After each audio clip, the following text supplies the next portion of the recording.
এই ইন্টারিম সরকার আমি বলবো আসলে এটা রিটায়ার্ড সরকার। এই সরকারের ম্যান্ডেট হচ্ছে জনগণের ম্যান্ডেট ছিল, ম্যাক্সিমাম রিটায়ারমেন্টের লোকজনগুলো এখানে এসে বসেছে।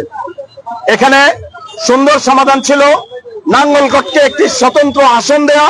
নাঙ্গলকোটের স্বতন্ত্র আসন হলে পুরো কুমিল্লা ডিস্ট্রিক্টে আর কার কোনো দাবি থাকে না। ওনারা নাঙ্গলকোটকে স্বতন্ত্র আসন না দিয়ে নাঙ্গলকোটকে মনোহরগঞ্জ, 14 গ্রামকে সদর দক্ষিণ, লাকসামকে লালমাইয়ের সাথে এই যে একটা জগা হিসেবে পাঠিয়েছে, এটা আসলে আমি মনে করি অন্তর্বর্তীকালীন সরকারকে বেকায়দা ফেলানোর জন্য কোন পক্ষের কুপরামর্শে এই ধরনের সিদ্ধান্ত গ্রহণ করেছে। এর কোনো যুক্তিকতা আছে বলে আমি মনে করি না।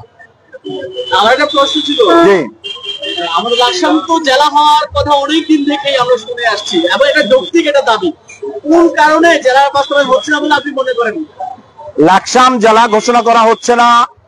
আপনারা জানেন যে 2004 সালে তৎকালীন প্রধানমন্ত্রী বেগম খালেদা জিয়া লাকসাম এসে লাকসামকে জেলা ঘোষণার পরিকল্পনা সম্পূর্ণ চূড়ান্ত হয়ে গিয়েছে, কিন্তু নয় ভারতীয় একটি ইস্যু এসে মাননীয় প্রধানমন্ত্রীর সেই কর্মসূচিটি বাতিল হয়েছে।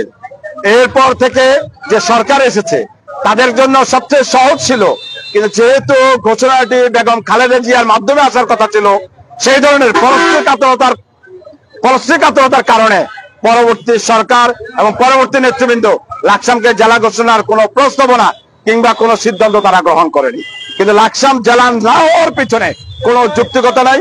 লাকসামের ভৌগোলিক অবস্থান, লাকসামের অর্থনৈতিক অবস্থান, সমৃদ্ধি, ইতিহাস, ঐতিহ্য বাংলাদেশের 65 জেলার যে কোনো জেলার চেয়ে আমি অনেক ভালো বলে আমি মনে করি।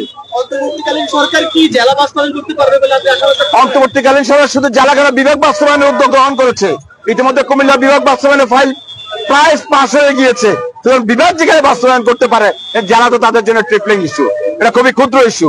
আমরা যদি ওনার বিভাগ বাস্তবায়নের উদ্যোগ গ্রহণ না করতেন তাহলে ওনাদের কাছে আমরা জেলার দাবি করতাম না।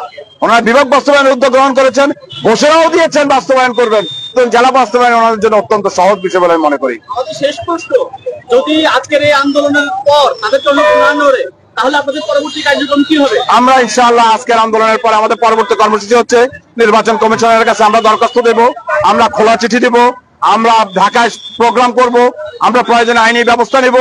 আইনি ব্যবস্থা এবং রাজপথের আন্দোলন একসাথে চলবে বলে আমি মনে করি। আমরা আইনগতভাবে আদালতে লড়বো, দাবি আদায়ের জন্য রাজনৈতিক সিদ্ধান্তের জন্য আমরা রাজপথে লড়বো ইনশাআল্লাহ।